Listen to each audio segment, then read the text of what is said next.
Hey folks, this is a continuation of the Unit 4 Day 9 lesson. So in the first part we talked about the derivative of exponential functions. Now we're going to look at the derivative of their inverse, which is logarithmic functions. And this may look a little bit different than the logarithms you would have covered in the advanced functions. So just kind of a reminder that when we have exponential and logarithmic functions. So say for instance you have an exponential function that is y equals a to the x. Okay, so the inverse of that is that if you were trying to find the exponent, x would equal the log base a of that y value. So it means a to some exponent gives you the value in the logarithm, that these are equivalent expressions. Okay. Remember that when you had log base 10 of some value c, let's just use c as our operand there, we didn't always write that base 10, right? That we short formed that and just said that that was log c. So if base 10 was so common, you don't need to write the 10. Right? Because that was such a common base. And it turns out that the base of e is probably more common. So there's actually a short form for that. So if you had the log of base e of some value, we are going to short form that to ln, which is for natural logarithm. So, and then I think it's like from Latin, so they swap the order of those words. So this short form means log base e. It's not any new kind of math that you haven't learned before. It's just the same as how common that base of 10 is, that if we have a base 10, we just don't even bother writing it. Same thing that how common a base of e is because of this very special function, e to the x, that if it's base e, we couldn't just not write it because we already do that for base 10, right? We need to be able to tell it apart. So we use ln, which implies the logarithm natural or natural logarithm, instead of log. So it's just a short form. If you ever get mixed up by this, you can always rewrite it as log base e. So for this inverse function of y equals e to the x, f at x equals ln x. So that's how that's pronounced. The natural logarithm we just call ln. The derivative of this is not too bad. It's just 1 over x. Okay. Now we know that if we kind of looked at the logarithm function, we know that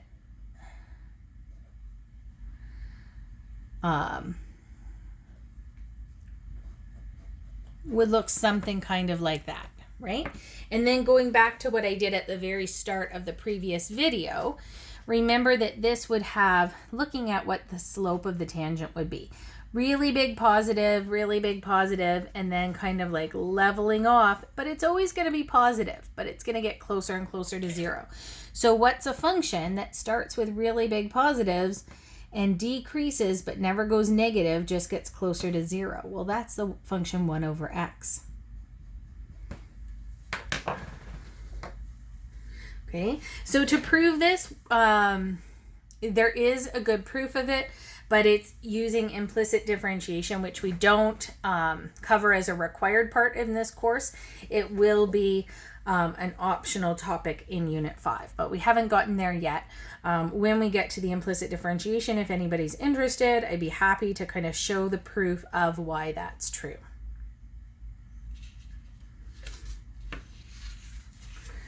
Likewise with the exponential function, so ln x, if we had f at x equals ln x, and I said, what's the derivative? And you said 1 over x, like that's not very interesting. But what if we had the ln of something else? So the natural logarithm of some other function, not just an x, but maybe 3x squared or square root of x or something. We would do, this is actually 1 over g at x. So it's 1 over, I need to fix that up on my notes, 1 over the original value in there times the derivative of what's inside. So it works the same way, and this is the start of a pretty important derivative rule. So we can take a look at some examples in a minute. The other type of derivative we can do is if you have a function that doesn't, an exponential function that doesn't have a base of e, because we may have y equals 2 to the x, right? And want to find the derivative of that. Those functions are all going to have the same shape as y equals e to the x, but they just, they won't have the exact same slope of the tangent, but it's going to be similar. So it's actually, the derivative of that would be the function itself, but just times this scalar multiple. So it would be times a constant value of ln a. So it's just like a bit of an adjustment factor in the in what the slope would be. So again, these are all the derivative rules that you're going to need, but we'll put them together with some examples as well. And again, if you had a function in here, and you'll see what I mean with the examples, you would take this derivative, a to the x ln a, and then times the derivative of that exponent. So let's do some examples here. So here we've got y equals ln of 3x squared. So whenever we have the derivative of the natural logarithm, we'd say dy dx equals, so the derivative of ln is 1 over whatever is in that logarithm. So it's 1 over 3x squared, then times the derivative of that inside part. So that's times 6x. So then we would simplify, and 6 over 3, we get 2. And I'm going to leave an x on the bottom, but you could also just use your exponent rules and write that as 2x to the negative 1. Kind of depends on your purposes what you would do there. Okay. Here we've got f at x equals 7 to the power of x. So the derivative here is the exact same function, but because the base isn't an e, I'm going to multiply it by the natural logarithm of the base. Okay, so it's as simple as that.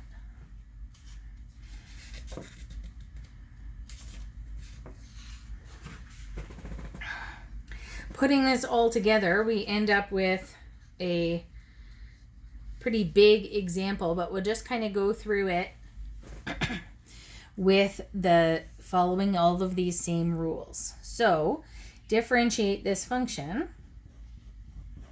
So I'm just going to do each part by itself, because we know from the previous note that if we have the sum and difference of smaller functions, we just find the derivative of each piece.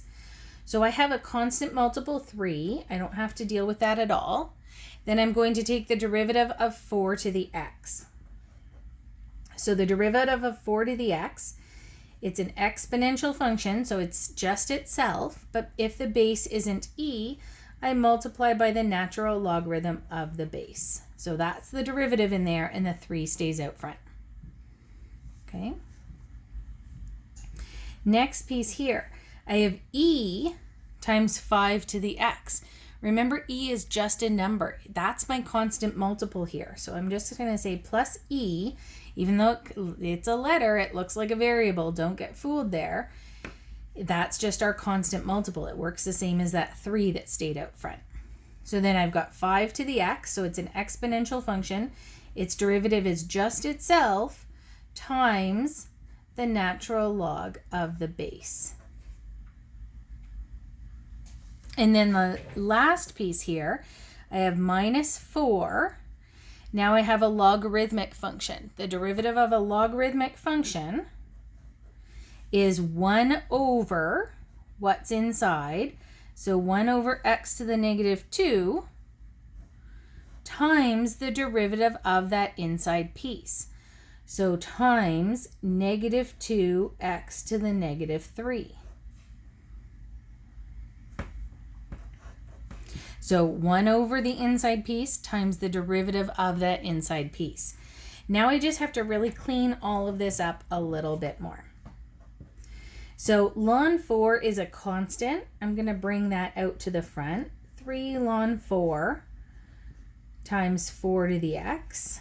And then same thing here, plus e times ln 5 times 5 to the x. And now, kind of taking all of this kind of messy stuff, I have negative 4 times negative 2, so I'll make that plus 8. And now thinking about my exponent rules, I have negative 3, and I'm dividing by x to the negative 2. So I have x to the negative 3 divided by x to the negative 2, negative 3 minus negative 2. So that's negative 3 plus 2. So I get x to the negative 1. Just simplifying that up a little bit. So that's the derivative of all of those different pieces.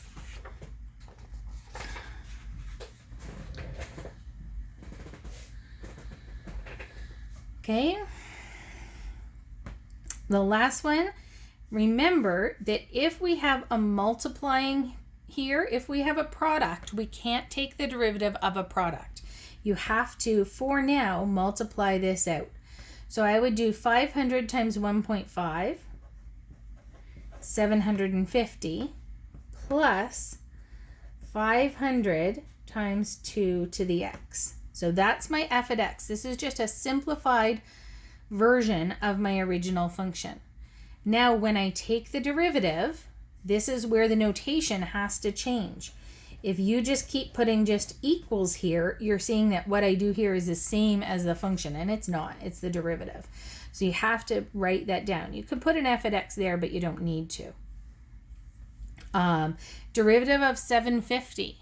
Again, remember a constant value has a derivative of 0, so there's nothing going to happen there.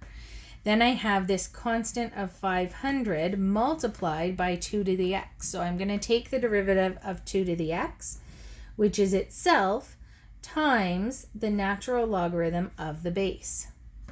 And then I would probably just rewrite that as 500 ln 2, because ln of 2 is an actual just constant value, times 2 to the x. So this is my coefficient times 2 to the x. And that is it for Unit 4, Day 9.